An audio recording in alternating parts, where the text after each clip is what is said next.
Commander Jarek stood inside the great trial chamber of the Galactic Council. His arms were bound in energy cuffs, his once bright armor now dull and scarred. Rows of alien leaders sat above him, staring with cold eyes. Behind the glass walls, thousands watched in silence. They came to see a war criminal. They came to see a monster. But Jarek did not bow his head. He raised it slowly, his eyes calm, and he spoke with a voice that cut through the heavy air. "You all want to judge me," he said. "But none of you were there. None of you saw what I saw. You speak of humans as monsters. I called them that, once too. But now I will tell you why." A low murmur passed through the crowd. The judges gave each other uneasy looks. This was not the speech they had expected. Jarek turned his head, looking at the cameras, the viewers beyond the glass and the galaxy that called for his punishment. "I led the first attack fleet to Earth," he said. "I had studied their history, primitive, divided, violent. I believed they would break easily under pressure. My superiors praised my confidence. Our ships were stronger, our weapons smarter, our numbers greater. But we were wrong." He paused, remembering. His eyes darkened, and for a moment, even the bravest in the chamber felt a chill. "When we entered the Sol system," he continued, "we sent a message to Earth. A simple demand: surrender and we will spare your species. They never answered." Jarek took a deep breath. Instead of replying, they launched a fleet. Small, old, outdated. Their ships were slower, their weapons weaker, but they came straight for us. No fear, no hesitation. The chamber was quiet. Not a single voice dared interrupt. He spoke, slowly, letting each word sink in. "They attacked with madness. Their ships flew too close, weaving between ours like they didn't care about death. One human vessel exploded next to one of ours, on purpose. They sacrificed themselves just to damage us. I had never seen anything like it, not from any species, not even from those we called warriors." Jarek shook his head. "We lost more ships than expected, too many. But it wasn't just their tactics, it was something else. The way they looked at us, cold, unblinking, like they weren't fighting to win. They were fighting for something else, something deeper." He looked at the High Judge. "I sent a team to the surface of one of their moons. We wanted to learn more, capture prisoners. None returned, no signals, no bodies, just silence. We thought it was an ambush. But it wasn't. The humans had already been there, waiting, watching." A judge leaned forward. "And you think this proves they were monsters?" Jarek smiled bitterly. "No, that's not what made them monsters." He turned back to the audience. "We captured one of their soldiers later, a young female. Her body was broken, burned. Yet she laughed at us. She looked me in the eye and said, 'You don't know what we've lost.' I didn't understand then. I do now." He pointed toward the stars beyond the glass dome. "You think they're like us, that they follow rules, that they fight for power. But you are wrong. Humans fight because of pain, because of memory, because someone they loved was taken. And when that happens, they don't stop. They don't break. They become something else." Jarek's voice lowered, but it grew heavier. "We tried fear, we tried reason, we tried overwhelming force. Nothing worked. Every planet we struck, they hit back harder. Every life we took, they answered with fire." He raised his shackled hands. "And you ask why I surrendered, why I turned against my own command. It's because I saw the truth. Not on a battlefield, not in a report, but in a human child's drawing left behind on a burning ship." The judges frowned. One asked, "A drawing?" "Yes," Jarek replied. "It showed a family, smiling, holding hands. The words under it said, 'Come home soon, Daddy.' That was the soldier we had killed, and I realized we weren't fighting soldiers. We were fighting fathers, mothers, sisters, brothers, and for each one we destroyed, 10 more rose in their place." Silence again. This time, deeper. "They don't fight like us," Jarek said. "They feel too much. They care too much. And when you take that from them, you unleash something terrible, something that doesn't stop. That's why I called them monsters, not because they are evil, but because they become what they need to be to protect what they love. He looked down at the floor. I do not ask for mercy. I only ask that you listen. You think the war is over. It's not. Not until you understand what made them fight. The lights dimmed. The crowd remained frozen. For the first time, many wondered, what if the monster was never human at all? Jarek continued his story. The courtroom stayed silent. No one blinked. No one moved. Everyone listened as he took them back to that day, the day the first battle truly began. Our fleet stood above Earth's orbit, he said. We were strong. Hundreds of warships, drones, planet-breaker missiles. We had no reason to be afraid. Earth had only 20 ships. Small, rusty, weak. I thought they were desperate. I was wrong. He looked down, remembering the moment. Their ships came toward us in a strange formation. No shields. No defensive patterns. It looked like chaos. My officers laughed, but I ordered full scan. Something felt wrong. The memory hit him like a storm. Explosions. Screams. Static. The humans didn't wait for us to fire first, Jarek said. They fired without warning. Not at our command ships, not at the weapons. They aimed at our engines. They disabled 5 cruisers in the first 5 minutes.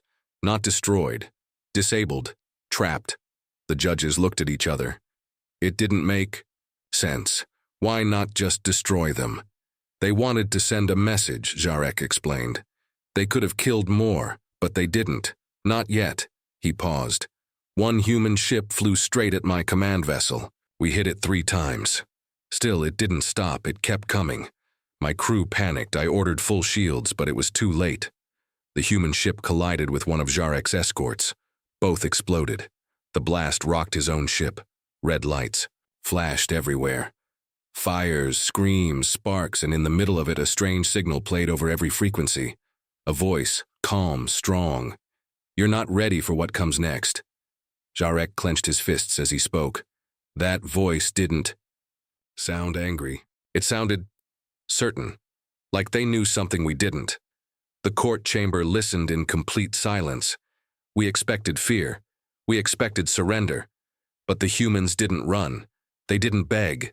They fought like creatures with nothing to lose. They used tactics that made no sense.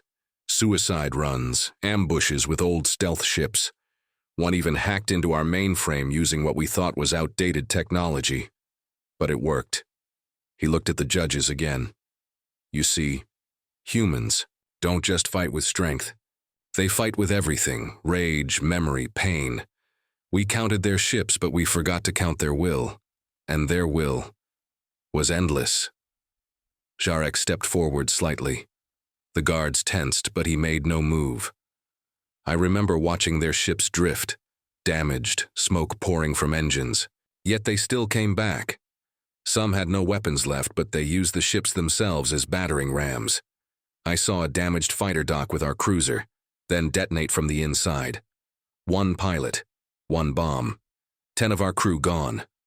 He lowered his voice. Many in my fleet started to question the mission.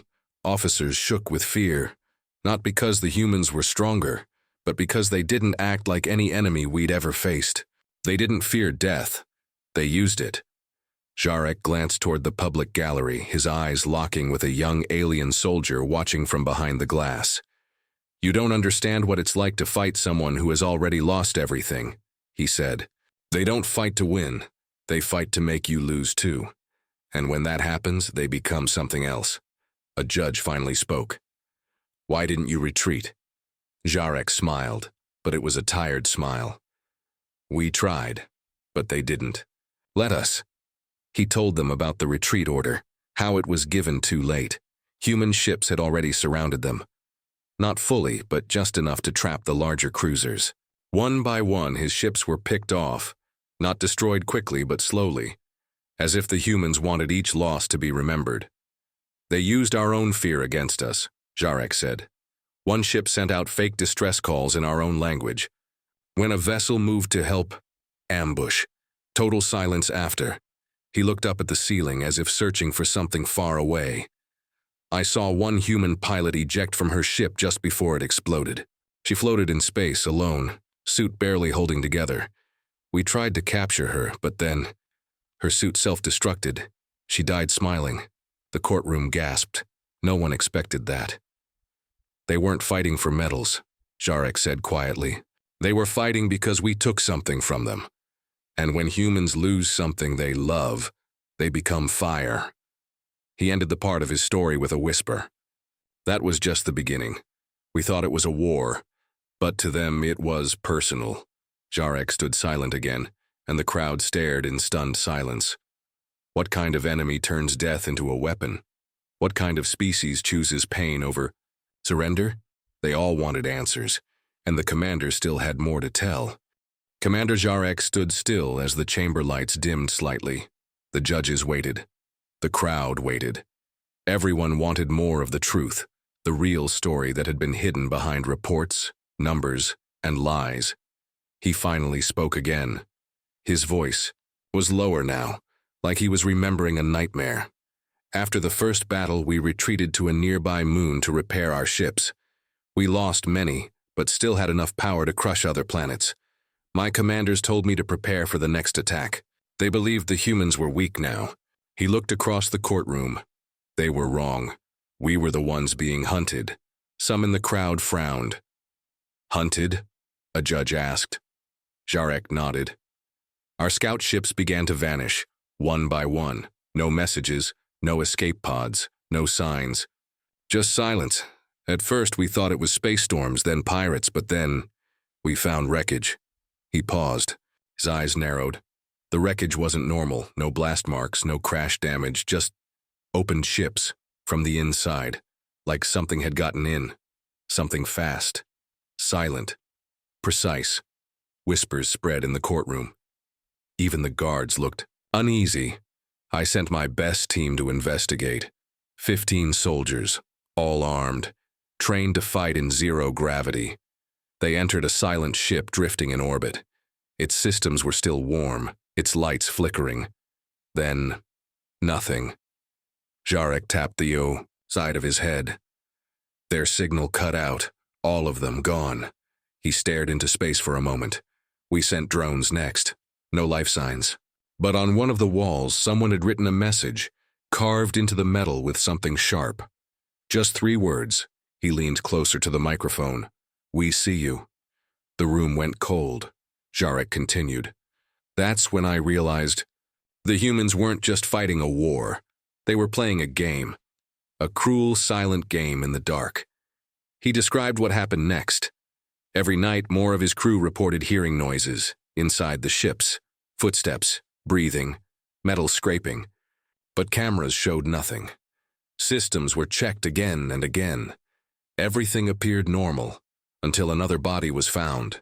Some of them died in their sleep, Jarek said. Others vanished during guard duty. We tried moving together, staying in groups. It didn't help. The judges listened, pale and wide-eyed. We caught one of them, Jarek said. A human in a black suit. No ID, no tech. Just a knife made of something unknown. He had been hiding in our ship for 3 days. How did he survive? A judge asked. Jarek looked straight at him. He didn't eat. He didn't drink. He didn't speak. Just watched us from the shadows. And when we found him, he didn't run. He smiled. That image burned in Jarek's memory. A human with wild eyes, calm like a storm before it hits. He killed 4 soldiers before we stopped him, he added. And when we checked his body, we found a symbol burned into his skin. It was a name, written in Earth's language, not his name. Someone else's. A little girl's name. Probably his daughter. Jarek's voice cracked slightly. They don't fight for glory, he said. They fight for the ones they lost. And when you take someone from them, they make sure you feel it. He turned his head slowly. The humans had stopped being soldiers. They had become something else, hunters, ghosts in the dark. Jarek explained how fear spread through his ships. Some of his crew refused to sleep. Some went mad. One ship captain even shot himself rather than wait for another night. They didn't trust the dark anymore, he said. And neither did. The worst moment, Jarek said. came when he boarded one of their own cruisers that had gone silent for days. Inside, the lights flickered, blood on the walls, signs of a fight, but no bodies, not a single one. At the command station, he said someone had left a drawing, a child's drawing, done in red ink. Maybe not ink, it showed a human standing above 3 alien bodies, and the words below said, "We remember." Jarek looked at the crowd again. We thought we were the predators, but in the dark, we were the prey. The silence in the courtroom was deep now, deeper than before. Many had stopped breathing without realizing it. Jarek took one step back, his voice turning calm again. "You call them monsters. But they only become monsters when we force them to, when we take too much, when we leave them nothing but pain." He closed his eyes. We should have feared the silence. We should have feared the dark, because that's where the humans were, waiting. And with that, he said no more. But the silence left behind was louder than any scream. The courtroom felt colder now. Even the judges sat still, afraid to interrupt. Jarek had painted a picture no one could forget, one of fear, darkness, and death in silence. Still, the story wasn't over. He opened his eyes slowly and spoke again, his voice quiet but clear. "My fleet was broken. Not by firepower, not by numbers, but by fear. The humans had made us afraid of the dark, of sleep, of shadows. We lost control. Our officers argued. Crews refused orders. Some ships went rogue and fled. Others turned their weapons on themselves." He paused. "And yet, we still received new orders from High Command. They wanted us to continue the invasion, to land on Earth, to take their capital. They believed the planet was weak now. I knew better, but I followed orders." The judges looked shocked. "You led a ground invasion?" one asked. Jarek nodded. "Yes, we sent 10,000 soldiers to Earth's surface. Mechs, drones, elite units. Our goal was to capture their leaders and force a surrender. It should have been easy." He looked away for a second as if ashamed, but we never saw their leaders. What we saw instead was something I still don't understand. Jarek described how his forces landed in a ruined city. Buildings stood half destroyed. Smoke rose from the ground. Roads were cracked. The sky above was dark with storm clouds. It looked empty, dead. But they were there, he said, watching, waiting. His soldiers moved block by block, scanning every building. Nothing. No life signs, no movement, just silence. Until the first drone vanished. "It didn't explode," Jarek said. "It just stopped responding. We sent another, then another, same result. So we sent a squad of soldiers. Only one came back, covered in blood, eyes wide. He said just one word. Run." Jarek closed his hands slowly. "We didn't listen. That's when the traps began. They didn't attack us in large numbers," he said. "They used the city like a weapon, collapsing buildings on top of us, mines hidden in children's toys, bombs wired to music players. We tried to map the city. Every street changed, like they were guiding us into a maze." Jarek's voice dropped lower. "One of my officers saw a figure, small, fast, running across a rooftop. He followed it. His team followed too. None returned. We later found footage from his helmet." He looked around the courtroom as if making sure they were all listening. The figure was a child, a human child, maybe 10 years old. She ran into a building. They followed. Then the building exploded. Gasps filled the air. Few aliens in the crowd looked away. "Yes," Jarek said. "They were using children, not as shields, as weapons, willingly." A judge leaned forward, disturbed. "That's not war. That's madness." "No," Jarek replied softly. "That's grief and revenge." He spoke of how every corner held danger, how every human seemed ready to die for a cause. Men, women, even the wounded stood and fought with whatever they had. Pipes, knives, even their bare hands. One group used acid made from broken batteries. Another poisoned their own water supply just to stop his soldiers from using it. They didn't expect to survive, Jarek said. They only wanted to make sure we didn't either. He paused and his voice turned heavy. "I lost 2,000 soldiers in 3 days. Earth didn't kill them with guns. It killed them with pain, with loss, with hate so strong it burned brighter than our best weapons. Zarek looked up at the chamber ceiling. They don't fight for territory. They don't fight for power. They fight for names, for memories. Every human I saw wore something. Dog tags, photos, letters, names carved into armor. I once saw a soldier with 50 names etched onto his rifle. Each name, someone he lost. Every shot he fired was for them. He turned back to the judges. We thought we were fighting an army, but we were fighting a graveyard full of angry ghosts, each one wearing a human face. The courtroom remained frozen. Even the highest-ranking judge could not find words. Zarek finished this part of his tale with a whisper. That was the moment I knew, he said. We couldn't win, not because they were stronger, but because they refused to die quietly, and they refused to let us forget what we did. And once again, silence fell, but it wasn't empty. It was full of weight, of fear, of something much worse than defeat, the feeling that everything they thought about humans had been wrong. Jarek's voice grew colder now, slower, like every word carried the weight of what he had seen. The courtroom listened without a sound. Some leaned forward, unable to look away. Others looked like they wanted to leave, but couldn't. Gave the order to pull back, he said. We had already lost too many, but Earth didn't let us go, not yet. He paused, then looked at the judges. We thought humans were just defending, but we were wrong. They were planning something bigger.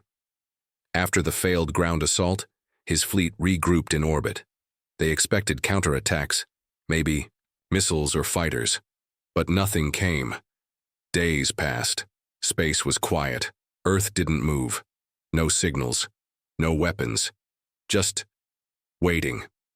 We thought they were broken, Zarek said. That maybe we had finally crushed their will. But then, the dark matter ships appeared. Everyone in the courtroom reacted to that phrase. The dark matter ships, the silent fleet, the ones no one could explain. They didn't come from Earth's orbit, he continued. They came from deep space, from the void. No lights, no engine, trails, no signals.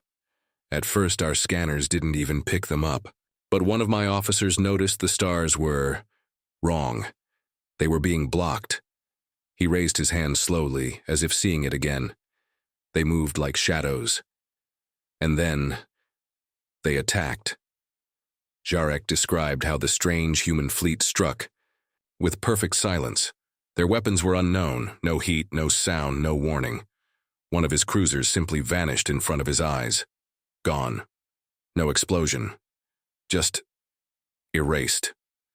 They didn't fight like they wanted to win, he said. They fought like they wanted us to disappear.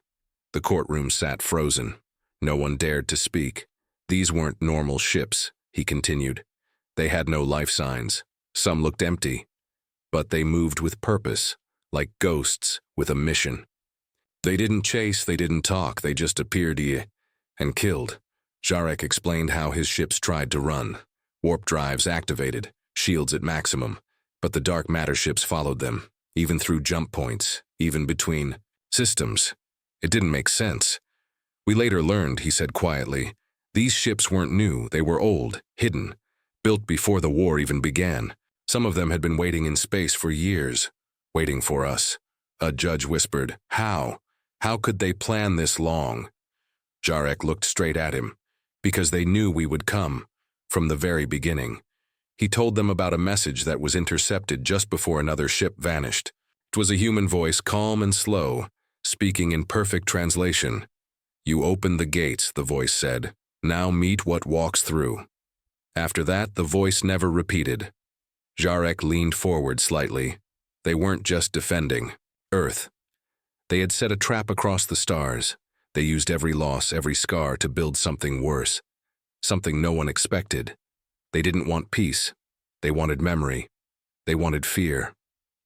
One of the younger council members asked, Are you saying they planned revenge before we even attacked? Yes, Zarek said. Humans don't forget. Not after you hurt them, not after you take from them, they bury their pain, and then turn it into a weapon. He told them how he escaped with only 5 ships left out of hundreds. The rest were gone. Not destroyed in battle, erased one by one across space, like the humans were wiping away every trace of them.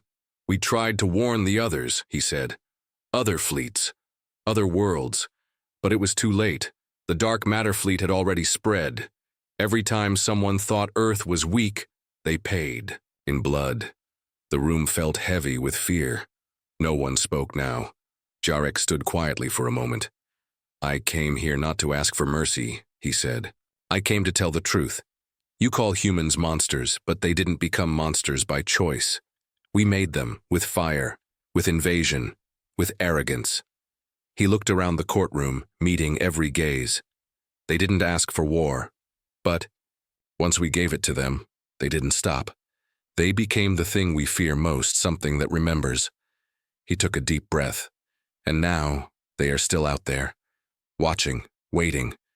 Maybe not to destroy. Maybe just to make sure we never forget. The room remained silent for a long time. No one called him a liar. No one called him a coward. Because deep down, they knew. The humans were still out there, and they were still angry. Jarek stood silent for a long time after his last words. No one in the courtroom moved. The silence was heavy, like the quiet before a storm. Then a voice finally spoke. Commander, if they are still out there, then why haven't they attacked again? Jarek slowly turned his head toward the Yi. Questioner. His eyes were tired, not from age but from memory, because they don't need to, he said. Not yet. The answer confused the crowd. The judges looked at each other. One of them asked, What do you mean? Jarek stepped forward. The humans already won, not with weapons, with fear, with legend. Now, we fear the dark. We fear silence. We fear Earth. They don't have to fight anymore. We fight ourselves. He paused. And still, some of their ships remain in deep space, unmarked, watching. We see glimpses of them in different sectors. They never speak, never shoot. But every time we send a ship near them, it disappears. One young judge leaned forward. What are they waiting for? Jarek looked at him. You're asking the wrong question. You should ask, who are they waiting for? The crowd murmured. The thought was terrifying. Were the humans waiting for another war, another threat, another reason to strike? Then Jarek said something that made the air colder. They leave some of us alive on purpose. Captains, soldiers, commanders like me. They let us go after showing us the truth, so we can speak, so we can warn. He looked around. I saw it with my own eyes. A dark matter ship had me locked in its sights. I thought I was dead. Then, it shut down, drifted past my ship, silent, empty. But on its side, written in my language, were the words, "We remember you." The judges sat frozen. They wanted me to return. To tell this, to make sure you all know, if we ever try again, if we ever bring war to their door once more, they won't just fight, they'll erase us. Another judge, one of the oldest, spoke. But surely, they must want peace now? The war is over. We've stayed away, we've changed. Jarek slowly shook his head. Peace is not what they seek, not truly. They seek silence. They seek memory. They want the galaxy to remember what happens when you attack their home, take their people and break their hearts. He sighed. They don't hate us, not like we think. They've simply decided we are not worth forgiveness. A long silence followed. Then one brave voice from the crowd asked, "Do you fear them, Commander?" Jarek gave the faintest smile, but it wasn't out of humor. It was hollow. Fear, he repeated. I fear the day they stop watching. That answer settled deep in everyone's bones. Jarek continued, "As long as they are watching us, we are safe, because it means we are not yet worth their anger again. But if one day they vanish, if their ships disappear completely, if the dark goes quiet again," he looked up at the ceiling, "then it means they have moved on. And when that day comes, I pray we are never the ones who give them a reason to return." No one laughed. No one doubted him. The war was over, but its ghost still haunted space. A shadow with a human face. A memory written in blood, silence, and stars. Jarek stepped back. His story was nearly done. He raised his hand once more. "I was once proud," he said. "Proud of my fleet. Proud of our strength. But the humans taught me that real strength is not in firepower. It is in how far you'll go to protect what you love." He looked at the crowd, his voice quiet now. "And when you take everything from someone like that, they don't die. They become something else." Another pause. "They become the monster you fear, the one you made." Then Jarek stepped down from the stand. He had told the truth, and now it was up to the galaxy to decide what to do with it. Jarek walked away from the stand. The courtroom was silent, not because the session was over, but because no one knew what to say. The judges had heard the truth. The galaxy had heard it. Now the weight of that truth hung in the air like a taika, storm waiting to break. One of the youngest council members finally asked, "Commander, if you were given the choice again, would you still attack Earth?" Jarek stopped. He didn't turn around, but his voice carried clearly across the room. "No," he said, "because I now understand something we didn't back then. We thought Earth was just a planet, just another target." He turned slightly and looked over his shoulder. "But Earth is not just a place. It's a memory, a wound, a heartbeat that refuses to stop." He walked toward the exit, but then paused at the doorway. "You all want to know why I call humans monsters," he said. Everyone leaned in. "It's not because of their weapons, not because of their ships, not even because of their rage." He looked up slowly. "It's because even after everything we did, they didn't destroy us. They could have. They had the chance. But they let us live. They let me live." The courtroom held its breath. "That kind of mercy," Jarek said softly, "from a species that lost everything, is the most terrifying thing of all." He stepped through the door, and the heavy metal shut behind him. The judges didn't speak. The spectators didn't move. Everyone felt the same cold thought. The monsters we feared weren't hiding on Earth. They were made there, and they remember us. That night, across the galaxy, the story spread. Some called it a warning, others called it a lie. A few said Jarek had gone mad. But in the deep corners of space, places where old satellites still drifted and strange, signals whispered in static. Ships began to change course. Fleets moved slower. Plans were delayed, and no one, absolutely no one, dared to fly too close to Earth again. In hidden war rooms and distant outposts, new captains studied Jarek's testimony. They watched the recordings of battles. They stared at the dark matter ships, still drifting in silence far beyond the known sectors. And they asked the same quiet question: what are the humans waiting for? Meanwhile, on Earth, no message was sent. No words, no threats. Just silence. But, somewhere on the far side of the galaxy, a lonely probe floated too close to a black system. It sent back one image before vanishing. The image showed a fleet, hundreds of ships, all dark, no flags, no lights, and written on the side of the lead ship were 4 words: "We have not forgotten." The image was enough. The probe's signal was cut. Its last data locked in classified vaults. Only a few saw it, and those who did never slept well again, because they knew the humans were still out there, and they were still watching.